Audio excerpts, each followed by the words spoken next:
na siyang may sabi, ang sabi doon, na siyang may ibig na ang lahat ay mga ligtas at makaalam ng katotohanan. Kaya po noon na yun, ang katotohanan ay walang iba kundi ang salita ng Diyos.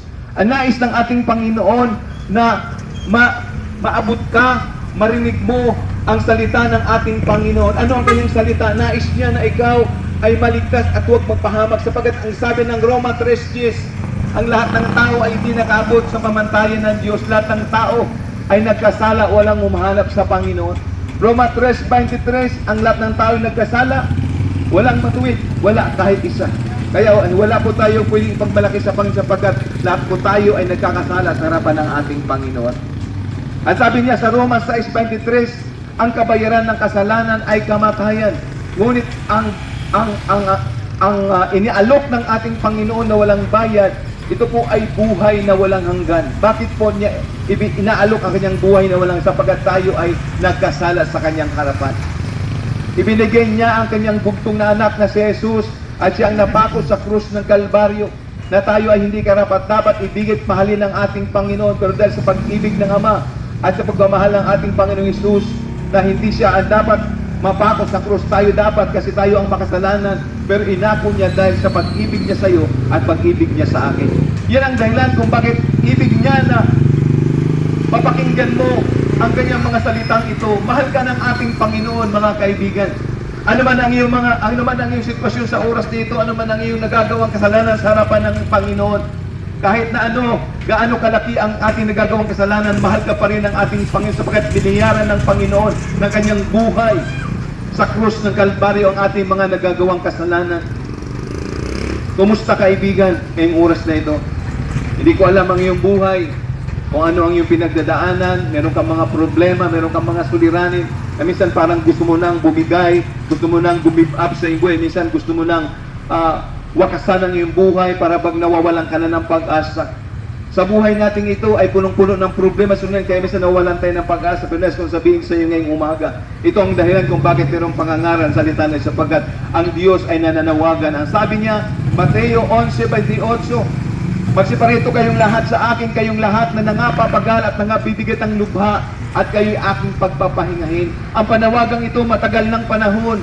Ikaw at ako ang kanyang tinatawagan. Ang sabi niya, lumapit ka, ikaw na napapagal, ikaw na nalulungkot, ikaw na mayroong mga problema, ikaw na mayroong pinagdadaanan, ikaw na mayroong sakit at karamdaman, lumapit ka lamang sa akin. At sabi niya, ikaw ay aking pagpapahingin. Bibigyan ka, pwede kang katagpuin ng ating Panginoon sa umagang ito. Kaya hindi aksidente sa lugar na ito na dito kami dinako ng ating Panginoon, pang dito kami magbahagi ng salita ng Diyos, sapagkat ikaw ay mahalaga sa ating Panginoon, sapagkat ikaw ay mahal ng ating Panginoon. Naapot ka ngayon ng pampalakas na tinig na ito. Ito ay magandang balita na iyong narinig marahil sa iyong buhay. Mahal ka ng ating Panginoon, kaibigan.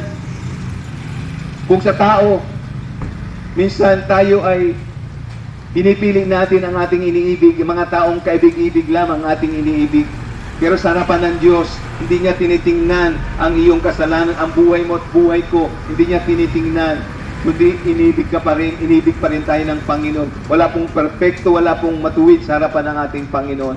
Pero kung magpapasya ka ngayong umaga, napayagan ng ating Panginoon, ang sabi ng Panginoon, Revelation o Pahayag 3:20, ang sabi niya roon na siya kumakatok sa pintuan ng ating mga puso. Kung sino ang magbubukas sa Kanya, kung sino ang pabayag sa Kanya, siya ay papasok at doon siya gagawa at kikilos sa buhay mo. Kahit sino pa ang kakatok sa ating mga tahanan, kahit ang presidente pa ng Pilipinas, kung di mo siya pagbubuksan, ay wala siyang magagawa at di siya makakapasok sa bahay mo. Ganon din ang ating Panginoon, matagal ng panahon na kumakatok siya sa buhay mo. Matagal ng panahon na kumakatok siya sa pintuan ng iyong puso. Nagbabakasakali na yung dinggin at pagbuksan siya sa iyong buhay at doon siya papasok, doon siya kikilos sa iyong buhay. Marahil meron kang mga panalangin na hindi, marahil sinasabi mo, totoo ba talaga ang Diyos? Bakit ang tagal na ng panalangin ko, pero bakit tila walang kasagutan, walang katugunan sa aking buhay? Ang tanong ba, kinikilala mo ba ang ating Panginoon? Pinihagan mo ba siya sa buhay mo? Kinikilala mo ba siya bilang iyong Panginoon at sarili mong tagapagligtas? Kung hindi pa po, ito yung magandang pagkakataon na sa umagang ito, payagan natin ang ating Panginoon Diyos. Anyayahan natin siya. Welcome natin siya sa ating buhay. Panginoon, narito ako. Patawarin mo ako sa matagal kong panahon na naging sarado ako at wala akong panahon sa iyo at hindi kita kinikilala. Pero sa umagang ito, mga kaibigan, nais ko pong magpakasakali. Ikaw yan. Hindi ko alam ang iyong buhay. Pero alam mo na sa iyong buhay ay meron kang mga pinagdaraanan, problema suliranin, o ano man yan, mga ups and downs na minsan parang tila nawalan ka na ng pag-asa. Ngunit kung sabihin sa iyo, kami dati ang aming buhay ganyan, pariwara na. Ako po dating manginginom. Dati pong gumagamit ng pinagbabawal na gamot. Pero salamat ako'y naabot ng ganitong gawain ng pagbabahagi ng salita ng Panginoon. Ito ngayon buhay na patutuo. Naranasan ko ang pagkilos, ang pagpihit ng ating Panginoon. Sala ako ay pinalaya ng ating Panginoon sa mga bagay na yun na gumagapos sa akin. Kaya ikaw yung kaibigan, walang imposible. Hindi ito basta na lamang salita. Ito'y totoong karanasan namin sa aming mga buhay. Kung nais mo na makalaya sa mga bagay na umaalipin sa iyong buhay, ito yung pagkakataon. Subukan mo lang, walang mawawala sa iyo, kaibigan. Walang mawawala sa iyo. Hindi ka tatanggap ng panibagong sekta o relihiyon, kundi magkakaroon ka ng isang pagpapasya ng tanggapin ang ating Panginoon. Kaya ngayong umaga po, ako mananawagan sa aming mga kababayan sa lugar na ito. At nais kitang tanungin, mas madaling tanggapin ang mga politician, mga politiko na makilala sa ating bayan o sa ating bansa. Pero huwag mong hayaan na ngayong umaga ay hindi mo papayagan tatanggapin ang Panginoon na nagbigay sa iyo ng hininga at buhay kung bakit ka ngayon nakapaghanap buhay pa. Huwag mong hayaan na palampasin ang panawagang ito ng ating Panginoon. Hindi mo siya payagan na tanggapin sa iyong buhay kumpara sa mga taong iniidolo natin, sa mga artista. Ang daming mga tao na tumitili at na-inlove sa mga artista. Pero pagdating sa salita ng Diyos o ang Diyos mismo ay para bang hindi parang isisantabi ng mga tao. Pero alam ko, hindi yan, wala yan dito sa lugar na ito. Alam ko ikaw, naabot ka ng pampalis na tinig ito, hindi mo papayagan na tatanggihan mo ang Panginoon sa iyong buhay. Amen po ba? So ngayong oras na ito, sino po ang nagnanais na payagan, i-welcome ang Panginoon sa iyong buhay upang siya ay payagan na kumilos at makagawa ng anumang bagay sa iyong buhay? Diyan po sa aming harapan, kayo po dyan, nais kong tanggapin ang ating Panginoon. Amen? So, marahil kayo nahihiya, huwag kayong mahiya. Ito po ay hindi papuntang kapahamakan, ito ay papuntang buhay na walang hanggan. Ito po ay papuntang langit ang usapan.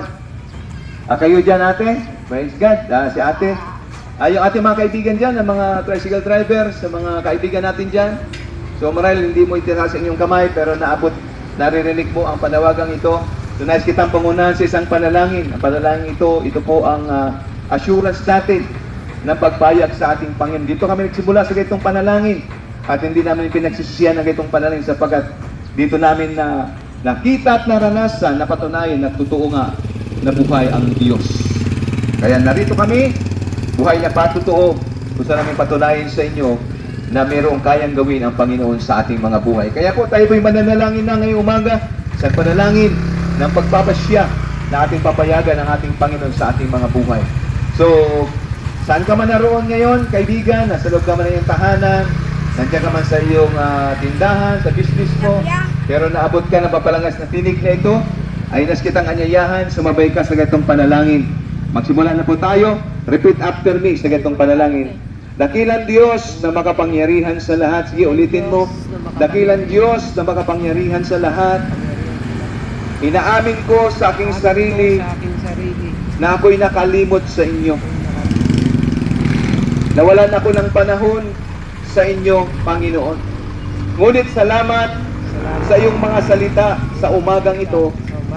Nais ko na buksan ang aking puso para sa iyo, Panginoong Jesus. Patawarin mo ako sa aking mga nagawang kasalanan, pagkukulang sa inyong harapan.